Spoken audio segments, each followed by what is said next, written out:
AP BJP కొత్త అధ్యక్షుడిగా మాజీ ఎమ్మెల్సీ పీవీఎన్ మాధవ్ పేరును అధిష్టానం ఖరారు చేసింది. మాధవ్ ఎన్నికైనట్లు బీజేపీ జాతీయ కౌన్సిల్ సభ్యుడు మోహన్ ప్రకటించారు. మాధవ్ కు బాధ్యతలు అప్పగించారు పురంధేశ్వరి. ప్రస్తుతం బీజేపీ విస్తృత స్థాయి సమావేశం కొనసాగుతుంది. లైవ్ లో చూద్దాం.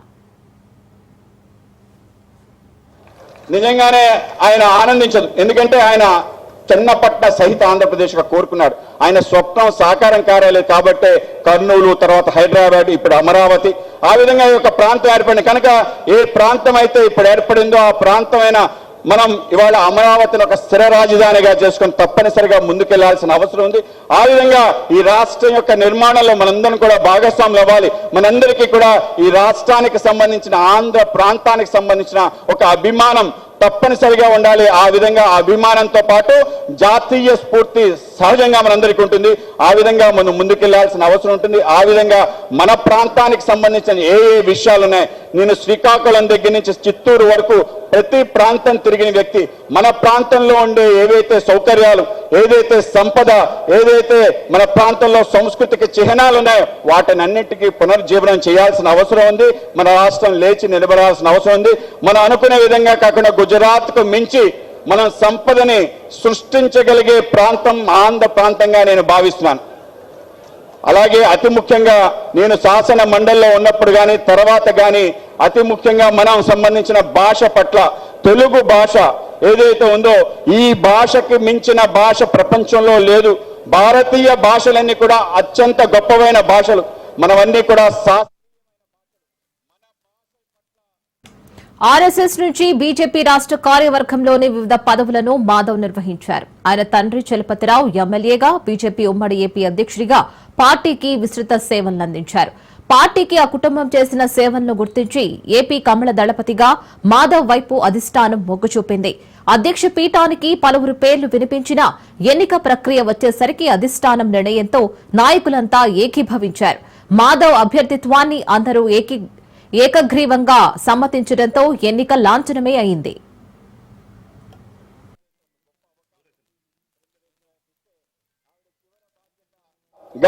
ఆ విధంగా అనేక దేశాలు ఆవిడ తిరగటం జరిగింది. Italy, France, Denmark, European union, UK, ఇన్ని ప్రాంతాలకు వెళ్ళి ఏం చేసిందంటే భారతదేశం ఏ విధంగా శక్తిశాలి అయింది, ఏ విధంగా భారత మాత అవతరించిందనే, ఏ విధంగా ప్రెసిషన్ స్ట్రైక్స్ చేసామని తెలియజేయడంతో పాటు ఏవైతే శతజ్ఞులు మనం అక్కడ పేల్చడం జరిగిందో, ఏమైతే అద్భుత శాస్త్రీయ సాంకేతిక పరిజ్ఞానం మనం యుద్ధంలో నిర్వహించాం, వాటన్నిటిని కూడా తెలియజేయడం కారణంగా ఒక పక్క దౌత్యం, ఇంకో పక్క వ్యాపారం. భారతదేశానికి డిఫెన్స్ లో 24,000 కోట్ల రూపాయలు ఎక్స్పోర్ట్ చేసామంటే కేవలం ఒక నెలలో 30,000 కోట్ల పైగా మన ఎక్స్పోర్ట్ సాధించే విధంగా వీళ్ళు ప్రయత్నం చేశారు. కనుక ఆవిడికి అభినందనలు తెలియజేస్తూ తప్పనిసరిగా ఆ యొక్క పర్యటన పైన పూర్తి స్థాయిలో సమీక్ష చేసే విధంగా మనకు ప్రెజెంటేషన్ ఇవ్వవలసిందిగా కూడా నేను పురంధరేశ్వరి గారిని కోరుతున్నాను.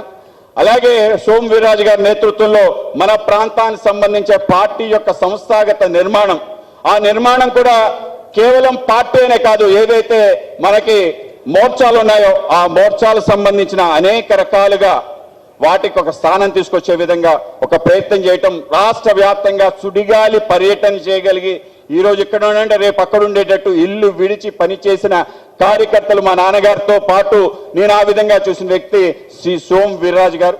ఆ విధంగా మొత్తం రాష్ట్రం అంతా కలయ తిరిగిన వ్యక్తి, తప్పనిసరిగా మనందరికీ స్ఫూర్తి ప్రదాత. అలాగే మన ఇద్దరికి మనకి కేంద్ర మంత్రివర్యులు వచ్చిన ఆయన మన శ్రీనివాస్ వర్మ గారు కానీ, అలాగే మన సత్యకుమార్ గారు కానీ, మన రాష్ట్ర మంత్రి వాళ్ళు పనిచేస్తున్న తీరు, అందరితో కలిసి మనం తప్పనిసరిగా ఒక సుదృఢమైన, ఒక నిర్మాణాత్మకమైన పార్టీగా మన పార్టీని తీర్చిదిద్దాల్సింది. ఆ విధంగా వాళ్ళందరూ కూడా మార్గదర్శనం చేస్తారని చెప్పి నేను భావిస్తున్నాను. ఆ విధంగా ఈ యొక్క అనేక రకాల విషయాలు వాళ్ళు మాట్లాడాలి, ఏమి మాట్లాడతారు అందరూ వేచున్నారు. మనందరికీ కూడా మన పార్టీ నిర్మాణం ఏ స్థానం నుంచి ఏ స్థానం తీసుకెళ్ళాలి అనేది మీ అందరికీ నాకన్నా ఎక్కువ తెలుసు. నాకన్నా ఎక్కువ అర్హత ఉన్న వాళ్ళు నా ముందున్నారని నేను భావిస్తున్నాను. వాళ్ళందరికీ కూడా ఈ అవకాశం ఇస్తే తప్పనిసరిగా ఇంకా అద్భుతంగా కానీ పార్టీ పెద్దలు జేపీ నడ్డా గారు ఫోన్ చేసి చెప్పడం జరిగింది, ఈ విధంగా నీకు ఒక బాధ్యత ఇస్తున్నావు, తప్పనిసరిగా నువ్వు ఆ విధంగా ఆంధ్రప్రదేశ్లో నిర్వహించి రావాలని చెప్పి. గతంలో మన ప్రీతం ప్రధాని నరేంద్ర మోడీ గారు విశాఖపట్నం రాసిన సందర్భంగా 45 నిమిషాల పాటు మన కార్యకర్తలతో మాట్లాడుతున్న సందర్భంలో ఆయన చెప్పిన మాట ఏంటంటే 1996 ప్రాంతంలో దేశంలో అతి శక్తివంతంగా అంటే నా గుజరాత్ ప్రాంతం కన్నా కర్ణాటక ప్రాంతం కన్నా శక్తివంతంగా పార్టీ ఆంధ్రప్రదేశ్లో ఉంది. అనేక మంది నాయకులు ఉన్నారు, కానీ ఆ రాష్ట్రాల్లో మనం అధికారానికి వచ్చి ఈ రాష్ట్రంలో ఎందుకు రాలేదు తప్పనిసరిగా మీరు అందరూ ఆలోచించాలని చెప్పారు. ఏ కార్యక్రమాలు చేస్తే ప్రజల యొక్క మన్ననలు పొందుతాం, ఏ విధంగా మనం ప్రయాణం చేయాలి లాంటి అనేక విషయాలు చెప్పడం జరిగింది. ఏ విధంగా మోర్చాలు పనిచేయాలి, ఏ విధంగా కార్యక్రమాలు తీసుకోవాలి, యువ మోర్చా వాళ్ళు ఏ విధంగా మన సాంప్రదాయ క్రీడలు ఏవైతున్నాయో వాటికి సంబంధించిన స్పర్ధలు పెట్టాలని, మహిళా మోర్చా వాళ్ళు అంగన్వాడీ మిగతా కార్యక్రమాలు ఏ విధంగా చేయాలి అనేక రకాల విషయాలు నాకే ఆశ్చర్యం అయిపోయింది. ఒక సాధారణ కార్యకర్త మనలో పనిచేస్తూ ఇవాళ అత్యున్నత స్థానం ప్రధానమంత్రిగా అయితే ఏ విధంగా మనకి మార్గదర్శనం చేస్తారో సజీవంగా నరేంద్ర మోడీ గారి ద్వారా మనం తెలుసుకోవడం జరిగింది. అదేవిధంగా ఈ రాష్ట్రానికి సంబంధించి అనేక విషయాల్లో తప్పనిసరిగా దేశంలో ఏ ప్రాంతానికి లేని విధంగా అనేక అవకాశాలు అనేక సౌకర్యాలు మనకున్నాయని భావన. ముఖ్యంగా మన ప్రాంతానికి సంబంధించిన అస్తిత్వం ఆంధ్రప్రదేశ్ అనే ఒక స్ఫూర్తి, ఒక రాష్ట్రీయ భావన మనందరికీ రావాల్సిన అవసరం ఉంది. ఏ విధంగా అయితే తెలంగాణ తన అస్తిత్వానికి పొందడం కోసం ఏ విధమైన పోరాటం చేసి తెలంగాణ ఏర్పాటు చేసుకుందో మరొకసారి విభజన కాకుండా ఆంధ్ర ప్రాంతంలోనే మనందరం కూడా మన ప్రాంతానికి సంబంధించిన సంస్కృతి, నాయకత్వం, అనేక రకాల సాంప్రదాయాలు, మన పండగలు తప్పనిసరిగా మనం తెలుసుకొని వాటి పట్ల మనందరికీ కూడా అభిమానం పెంచుకొని ఈ ప్రాంతానికి ఏర్పడడానికి ఆమరణ నిరాహార దీక్ష చేసి ఈ ప్రాంత ఆవిర్భావానికి కారణమైన పొట్టి శ్రీరాములు గారి ఆత్మ నిజంగానే ఆయన ఆనందించదు. ఎందుకంటే ఆయన చెన్నపట్న సహిత ఆంధ్రప్రదేశ్గా కోరుకున్నాడు. ఆయన స్వప్నం సాకారం కాలేదు కాబట్టే కర్నూలు, తర్వాత హైదరాబాద్, ఇప్పుడు అమరావతి, ఆ విధంగా ఈ యొక్క ప్రాంతం ఏర్పడింది. కనుక ఏ ప్రాంతం అయితే ఇప్పుడు ఏర్పడిందో ఆ ప్రాంతమైన మనం ఇవాళ అమరావతిని ఒక స్థిర రాజధానిగా చేసుకొని తప్పనిసరిగా ముందుకెళ్లాల్సిన అవసరం ఉంది. ఆ విధంగా ఈ రాష్ట్రం యొక్క నిర్మాణంలో మనందరం కూడా భాగస్వాములు అవ్వాలి. మనందరికీ కూడా ఈ రాష్ట్రానికి సంబంధించిన ఆంధ్ర ప్రాంతానికి సంబంధించిన ఒక అభిమానం తప్పనిసరిగా ఉండాలి. ఆ విధంగా అభిమానంతో పాటు జాతీయ స్ఫూర్తి సహజంగా మనందరికీ ఉంటుంది.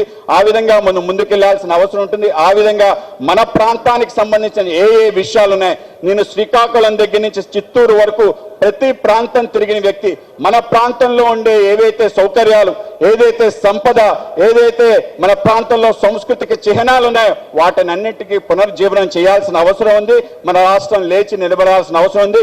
మనం అనుకునే విధంగా కాకుండా గుజరాత్కు మించి మనం సంపదని సృష్టించగలిగే ప్రాంతం ఆంధ్ర ప్రాంతంగా నేను భావిస్తున్నాను. అలాగే అతి ముఖ్యంగా నేను శాసన మండలిలో ఉన్నప్పుడు కానీ తర్వాత కానీ అతి ముఖ్యంగా మనం సంబంధించిన భాష పట్ల, తెలుగు భాష ఏదైతే ఉందో ఈ భాషకి మించిన భాష ప్రపంచంలో లేదు. భారతీయ భాషలన్నీ కూడా అత్యంత గొప్పవైన భాషలు, మనవన్నీ కూడా శాస్త్రీయమైన భాషలు.